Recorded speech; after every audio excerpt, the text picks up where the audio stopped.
पाकिस्तान को मिट्टी में मिलाने के बाद अब तुर्की की टांगें तोड़ी गई हैं। जो तुर्की 2023 के भूकंप की वजह से दफन हो गया था, उस तुर्की को भारत ने जिंदा किया था, लेकिन खलीफा बनने के चक्कर में तुर्की सबसे बड़ा गद्दार बन गया। मगर अब भारत सरकार और भारत के आम लोगों ने तुर्की का इलाज शुरू कर दिया है।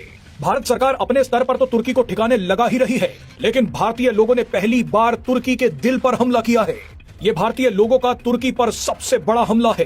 भारत के करोड़ों लोगों ने तुर्की का क्या हाल किया है, वो देखने से पहले ये देखिए कि तुर्की ने ताजा ताजा मक्कारी क्या की है। दरअसल तुर्की के राष्ट्रपति एर्दोआन ने एक बार फिर शहबाज शरीफ को अपना सबसे करीबी भाई बोला है। एर्दोआन ने कहा है कि हम जिंदगी भर पाकिस्तान के साथ खड़े रहेंगे, क्योंकि तुर्की और पाकिस्तान की दोस्ती जिंदाबाद है। अगर आपको लग रहा है कि एर्दोआन ने ये बयान पाकिस्तान से भाईचारा दिखाने के लिए किया है, तो आप थोड़ा सा गलत हैं। एर्दोआन का ये बयान इसलिए आया है क्योंकि भारत और भारतीय लोगों ने तुर्की की धज्जियां उड़ा दी हैं।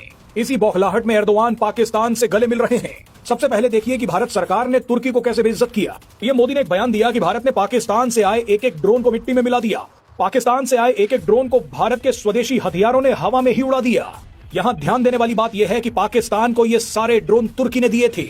यानी इसका सीधा मतलब यह है कि भारत ने अपने स्वदेशी हथियारों से तुर्की के ड्रोन्स की असली हैसियत और औकात दिखा दी है। अचानक तुर्की के हथियारों और खास तौर पर ड्रोन से पूरी दुनिया का विश्वास उठने लगा है।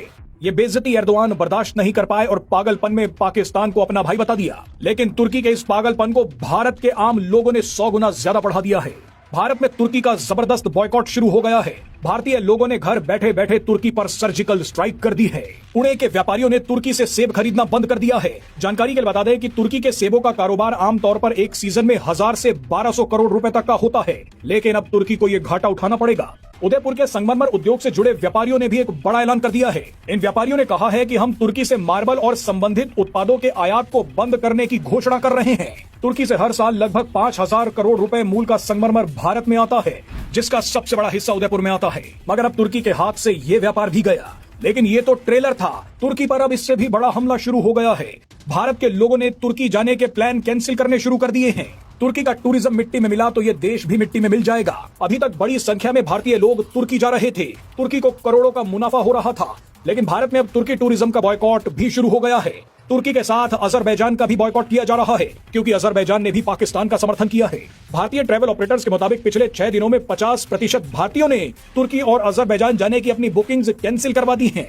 हम बताना चाहते हैं कि भारत के एक एक व्यक्ति के पास बहुत बड़ी ताकत है।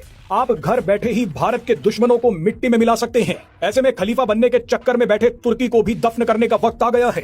हमारा मानना है कि आप अब कोई सामान भी खरीदने जाते हैं तो पहले दुकानदार से पूछिए कि ये तुर्की और अजरबैजान का तो नहीं है। अगर वो सामान तुर्की और अजरबैजान का है तो उसे तुरंत फेंक दीजिए। ये वक्त देश के साथ खड़े होने का है।